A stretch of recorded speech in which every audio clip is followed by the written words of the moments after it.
The preseason is finally over for the Blue Jackets, and they still have a lot of difficult lineup decisions to make. We are going to be talking about that and more on today's Locked On Blue Jackets. You're Locked On Blue Jackets, your daily podcast on the Columbus Blue Jackets, part of the Locked On Podcast Network. Your team every day.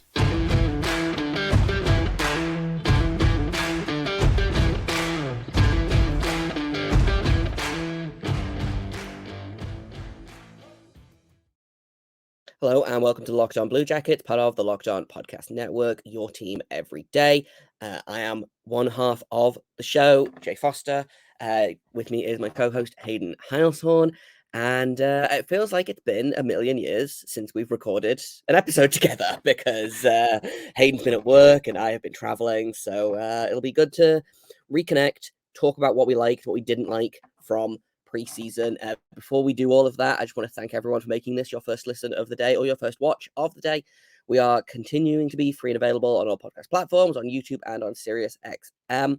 And I also have to let you know that today's episode is brought to you by Sleeper. Download the Sleeper app. Use promo code LOCKEDONNHL, all one word, to get up to a $100 match on your first deposit. Terms and conditions apply. See Sleeper's terms of use for details. So I guess let's start off with the big question. The Blue Jackets have a lot of decisions that need to be made now. Is there anyone that you think is maybe on the bubble that you are surprised was not put on waivers? Yeah, I can't really say that there's been too many surprises. It seems like a lot of the guys that have been in the lineup over the years are getting priority, maybe call that seniority. And I honestly think a lot of those players were the players that looked better in camp anyways and throughout the preseason. Some of the players that everybody was excited about, like Matejchuk, Dmitry Voronkov, like those guys had good preseasons, but I just think they looked a little bit slower at times. But honestly, what did you think of the last few games and kind of how it all played out? Because I think the dress rehearsal that we saw Saturday night against the Capitals was really, yes, this probably should be the Blue Jackets roster going in, minus maybe getting David Jiricek in there. Like to see some more of him. He wasn't in that mix, but I really like the way that this team is heading. I liked the lines that they rolled out Saturday night.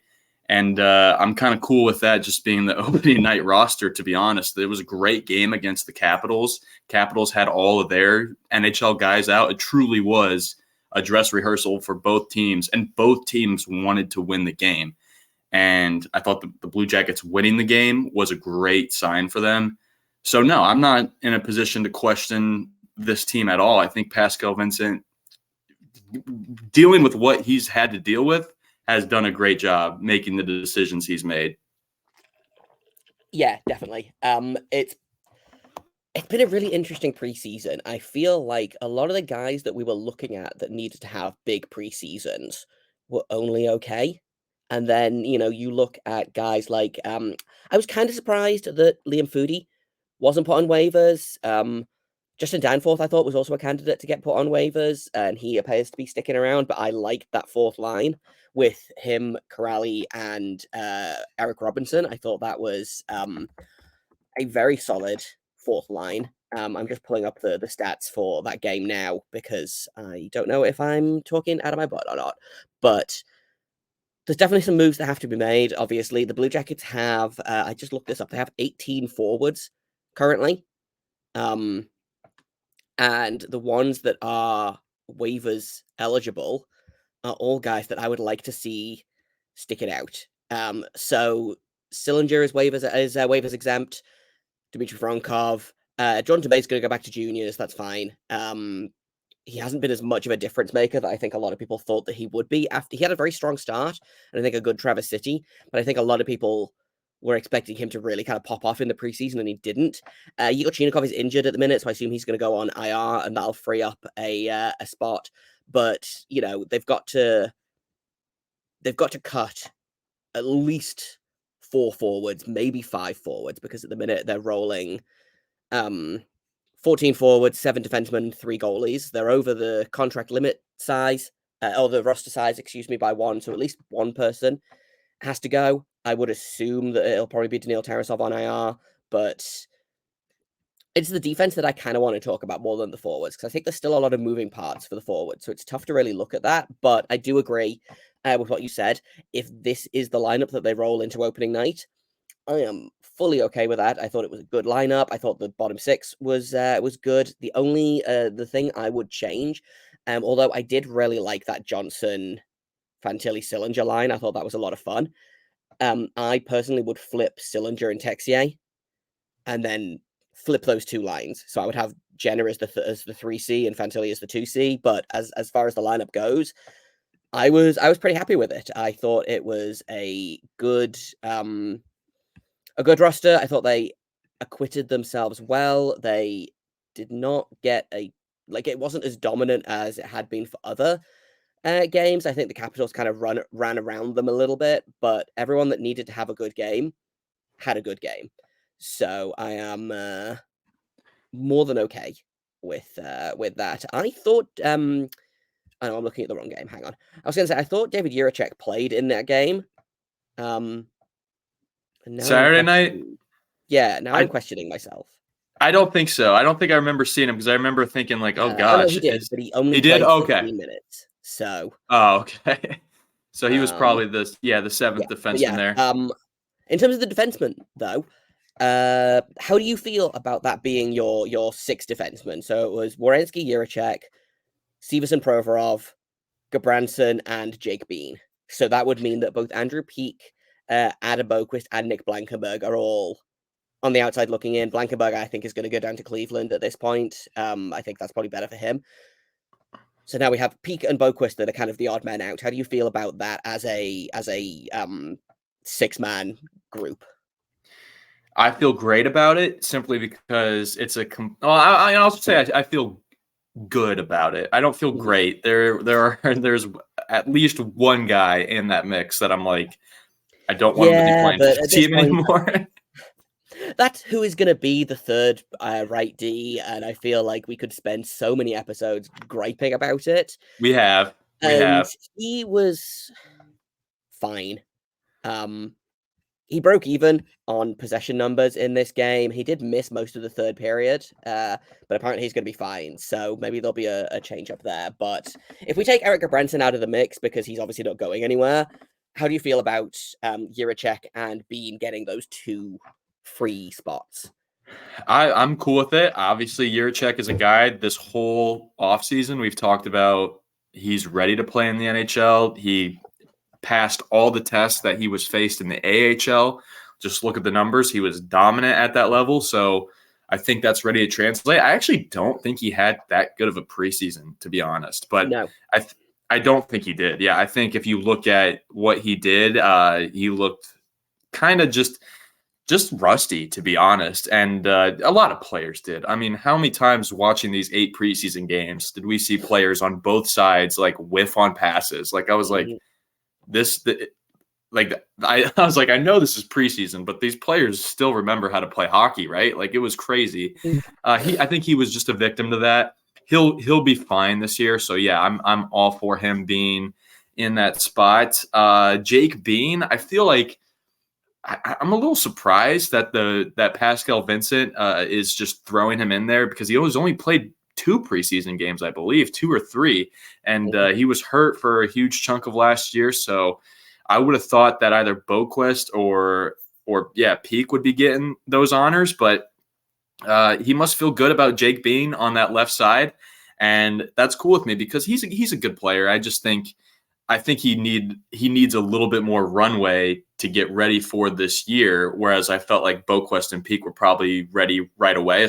Ian Blankenberg too. He looked fantastic this preseason, but he's just going to continually get bumped down, I think probably because of his size, which is so unfortunate because he's an Energizer bunny. But we will see Nick Blankenberg at some point this year. And in fact, we'll probably see Boqvist or Peak at some point this year. So it's not like it's over for them for this season. But yeah, I guess I was a little surprised at that third line shaking out the way it is. But I think Listen, I think Jake Bean has a lot of offensive upside, so maybe that could work well with Goodbranson because Goodbranson should just be focused on his defense because his defense is where he's kind of slow at, I think.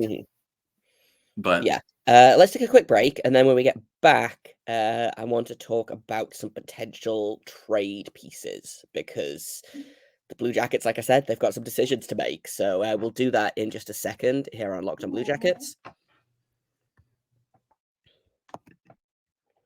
Before we do that, though, I want to tell you all about a brand new sponsor for Locked On NHL. The NHL season is finally here. Will the Vegas Golden Knights reign supreme again? We don't know. I love the NHL. I know you do as well. That's why I want to tell you guys about Sleeper. It's my go-to platform for daily fantasy sports, especially daily fantasy hockey. With Sleeper, you have the chance to win 100 times your cash on daily fantasy. The NHL has never been more exciting than it is. Star players like McDavid, Ovechkin, Crosby, and Johnny Gaudreau. Simply select more or less based on their stats, such as goals, assists, points, saves, and more. And you can win 100 times your money. So start paying attention, make the right picks, and you could win big. Use promo code LOCKEDONNHL. You're going to get a $100 match on your first deposit, or up to $100, excuse me, on your first deposit. Terms and conditions apply. That's Locked On NHL. See Sleeper's terms of use for details.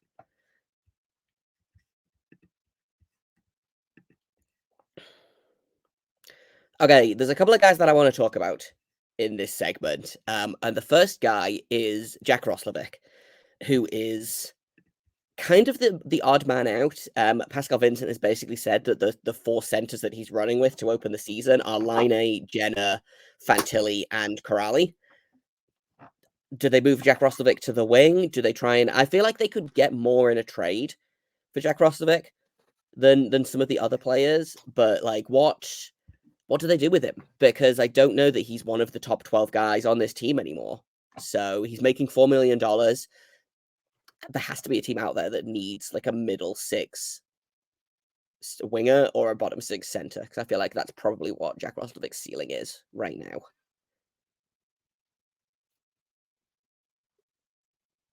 in that Saturday night lineup definitely tells me that, because I think he has the talent to be in the opening night roster. I think he's a good player. I think he's even very effective on the wing. I don't think he's as good of a center as he is on the wing, but you're absolutely right. He could be used somewhere for some team that's needing depth.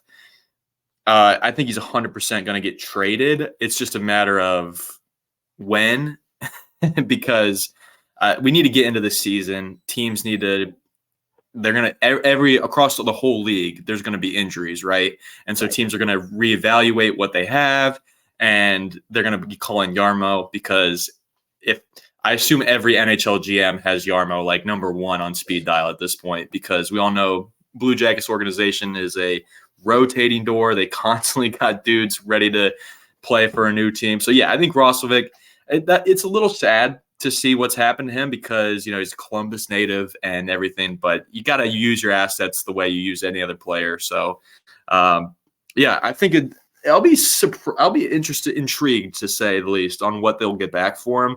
I imagine it'll probably be something like a 4th or 5th round pick. Nothing too crazy. Don't expect to get anything more higher than that back. If they do get like a 3rd or 2nd round pick, I will be floored. That's for sure. But again, I think he is the next guy to be moved. And then maybe even package him up with a deal like with Boqvist too. Send them both away, because Boqvist also is a young player that has a long career ahead of him, and he's shown that he can be a very effective offensive defenseman, and he has been now for quite some time. He has a little bit of some flaws defensively, and he does make some questionable passes here and there, but I think he'll be a good asset for whoever tries to go get him. Yeah, 100%. That's the player I wanted to talk about next, actually. And I love the idea of kind of packaging them together, and maybe you send both of them and get like a 2nd round pick and a B tier prospect. You know, I think the Sharks are definitely a team that could use a defenseman and a center. I think Boston could be an option. I know Ian McLaren, host of Locked On Bruins, has kind of talked about coveting Adam Boqvist, and God knows they need centers since they've lost Bergeron and Krejci this offseason. So, you know, there are definitely options. Those are the two guys that I have kind of pegged as trade pieces. Again, both kind of the odd man out here. Neither of them played in the dress rehearsal against the Capitals on Saturday. They were both in the lineup on Saturday, I believe. Oh, excuse me, not Saturday. When was I on a plane? Thursday. The Thursday game against the Capitals. I believe they were in the lineup there, but they kind of this game, by the way. That game was so bad to watch. I felt you could tell that game was like hey, this is kind of your last chance to show us what you got, kind of your final argument for a lot of those players. And you can tell it was just a bunch of individual efforts, which is why the Blue Jackets ended up losing that game. But yeah, I think for them, Roslovic and Boqvist being on that roster just shows that, one, that Jarmo doesn't have or that Pascal Vincent doesn't have a plan to have them in the opening night roster, and that, two, that they are trade pieces because they both have logged tons of NHL games. They're both very capable players, and it would be a shame for them to miss games in a league that they 100% can play in and be effective in. So yeah, I think that was the Thursday night game, which I'm so glad the Blue Jackets got revenge on the Capitals, by the way, because the Capitals, you could tell they took these preseason games very seriously. To say the least, at least TJ Oshie. We don't need to get into that. I want to talk about one more player. And this is not a trade piece, but has Cole Sillinger done enough to earn his NHL spot back? Has he done enough? He's right on the line. He's right on the line of doing enough because, one, I think he's had, I don't know if it's the new number. It's not the new number. The new number does look really nice on the ice, switching from 34 to 4, basically just dropping 3.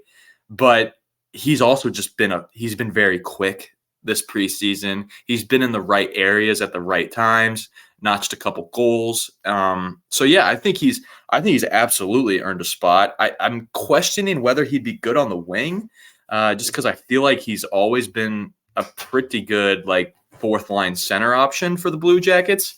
But obviously, as you mentioned earlier, Laine moving to center has caused some complications there, which is a good thing. But yeah, I'm okay with Sillinger being on the wing.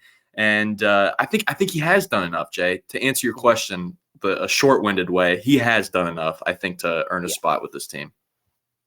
Yeah, I agree. I think he's definitely a future option for center, but we have suddenly gone from, oh no, we have 1.5 centers to, oh, we have 6 NHL centers. And I want to talk about Patrik Laine in a little bit, actually, and that whole top line, because I am fully ready to reverse my thoughts on what we talked about last week in terms of should Patrik Laine play at center.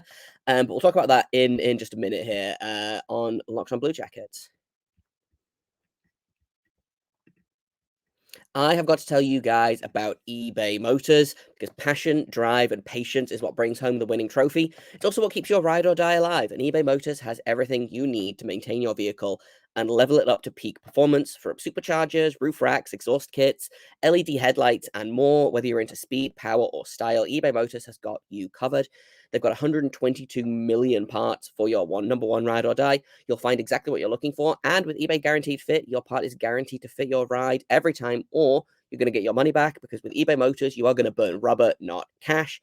All the parts you want at the price, all the parts you need at the prices you want. It's easy to turn your car into the MVP and bring home that win. Keep your ride or die alive at ebaymotors.com. Eligible items only, exclusions apply. eBay Guaranteed Fit only available to US customers. Okay, I know I said that we're going to talk about Patrik Laine, but I want to talk about a couple of other guys first. One of the surprises of the preseason for me has been just how well David Severson and Ivan Proverov seem to have clicked, because I thought they both had excellent preseasons. David Severson had, I think, 5 assists in 5 games. Ivan Provorov was just a possession monster. He was excellent. That could be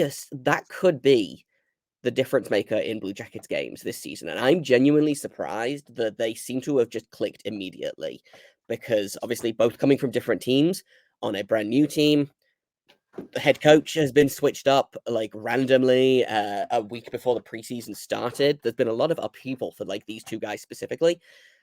Took a minute for them to get put together in these games, but once they did, like, for my money, that should be not necessarily the top pairing, because I think that's Zach Werenski and whoever he plays with, but that second pairing is going to be a really underrated defense pairing for this team, and I think it's going to cause a lot of problems for other teams, which is a good problem for us to have if your second defense pairing is causing a lot of problems for other teams. But I'm curious as to what your thoughts have been on Proverson, as we call them.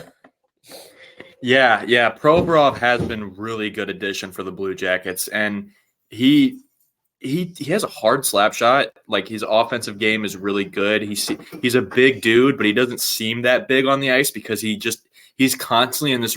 He's in a really good stance. Like, he just looks like a really good hockey player in terms of how he positions his body. And then even when he's in the defensive zone, like, he gets physical with guys the way that you want your defenseman to get physical. So he is all around a really good defenseman, and it'll be interesting to see once the season plays out. But like, maybe he even would be like, he might be the best defenseman the Blue Jackets have, aside from obviously Zach Werenski. But Severson, talking about him a little bit, the way that he quarterbacks the game from his breakout passes to when he's moving the puck around in the offensive zone, but especially his breakout passes are just phenomenal. He seems to have that connection with Fantilli just right away. And when Fantilli isn't getting blown up by a 16-year NHL vet, he's really dangerous with his speed. So this team is built to win games in like 5-4 games, 5-3 games. Like, they're built to score goals now, and I think it's awesome. And like I said, Provorov just adds that little bit of sandpaper too in the defensive zone that the Blue Jackets just have kind of been missing, I feel like, since like Seth Jones. So he's been a good addition. And yeah, I think we all kind of just manifested Severson and Provorov playing together just because they are the two new guys. But that second line D pair is really solid, and I think it's going to help out either Elvis or Daniel Tarasov when he gets in there.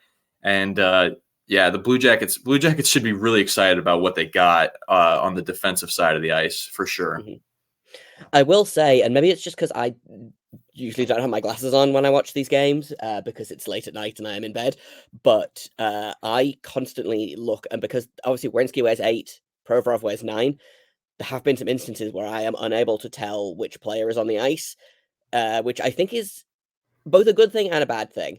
But I didn't realize how similar their games were until I kind of started watching. So, like, if we have Werenski and like Werenski light, I guess, because I don't think Provorov has quite the same level of elite. That again is a really good sign, I think. And we've gone from being extremely weak on the left side to being extremely strong on the left side, which is a lot of fun. We're going to finish up here with some more Patrik Laine talk, because for my money, he was the best player in preseason for this team. He led the team in scoring. He was second in the league in scoring. I think only Jesper Bratt of the Devils had more points than him in preseason. He had, I think, 8. Laine had, I think, 8 points in 5 games. Which is good for any kind of stretch of time. But since moving to center, I believe the Blue Jackets have not allowed a goal with him on the ice. Yeah, well, real quickly to talk about Saturday night's game, just because the Caps announcers brought up Patrik Laine and that trade that went down a couple seasons ago. And they said, like, this trade hasn't come to fruition for the Blue Jackets yet. And I was just sitting there thinking, like, what are you talking about? Patrik Laine, like, that was did exactly the same thing. They said something along the lines of, and like, I think the announcers were like generally pretty good. They were not super homers, which you get sometimes with some teams, but they said something along the lines of Patrik Laine hasn't reached his offensive potential.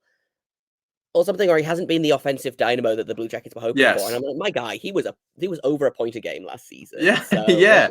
what Patrik Laine have you been watching? But anyway. Yeah, I mean, to these guys' credit, like they're obviously the Capitals announcers. Mhm. Like they don't watch the Blue Jackets, but it's just like it just sucks that the outside perspective on what the Blue Jackets are doing is, oh, well, they haven't made the playoffs in a couple of years, so they're failing. No, Patrik Laine literally is. We traded him. We got Patrik Laine back for a disgruntled player that did not want to be in the city of Columbus anymore. So I think that's a huge win. Again, they upgraded in the draft. They got rid of the number 3 pick from the 2016 draft and got the number 2 pick. And like you said, he was point a game last year, and he's now our top line center. And you just read the stats; he had 8 points in 5 games. So I think it's looking pretty good. And he's got a long career ahead of him. He's still got 3 more seasons on this contract he's on with the Blue Jackets. So I think Blue Jackets fans are pretty happy with what they got out of Patrik Laine. And Jay, listen, we were both, I think, like pretty much for the idea of Patrik Laine exploring the center position. I don't think either of us could have predicted that he was going to be like our top line center and going to have this good of a preseason. It's been really fun to watch, and he's defensively responsible. Like he's just a big guy. He's just a big guy. Like, and he's fast. He's got great handles. He's got great vision. And with Marchenko and Gaudreau on his wing, he's going to dominate the NHL as long as he stays healthy, of course. That line is going to be cash money. This season, I think, and it's been like I'm kind of frustrated about it because obviously it has pushed Fantilli down the lineup a little bit, and I was really on board with the Fantilli Laine connection, but I'm also not going to sit here and be like, I want to put Laine back at wing because he has been so good at center, which better than I expected by a significant margin. I was like, yeah, this is a fun experiment. I don't know if he can ever be truly elite at center the way he is at wing, but I guess he just has decided to prove everyone wrong, which I love that. I think he's got a really great attitude. I think he has become one of the leaders on this team, which is really great. I am ready for a Patrik Laine MVP caliber season. I am ready for 40 to 50 goals from Patrik Laine this season. And I think he's ready for that as well.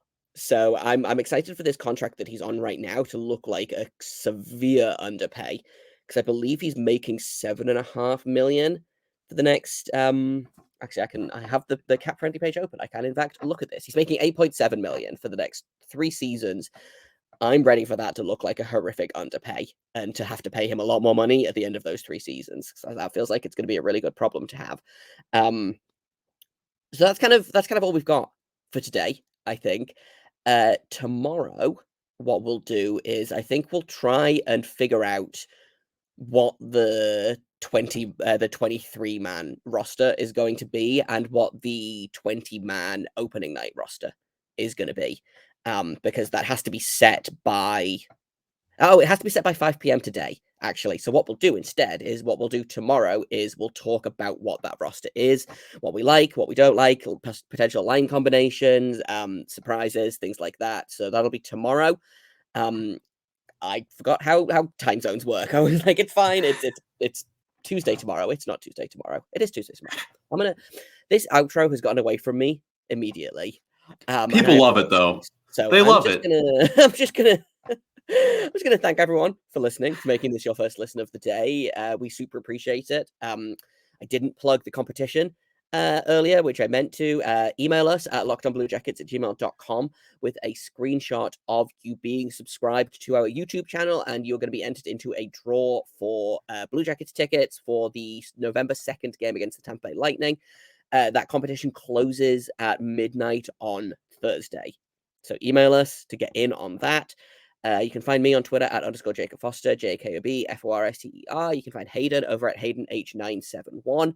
On Twitter, you can find the show at LO_Blue Jackets. Thank you once again for making us your first listen or your first watch.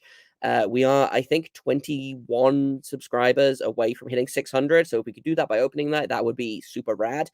We'll be back tomorrow with more Blue Jackets talk.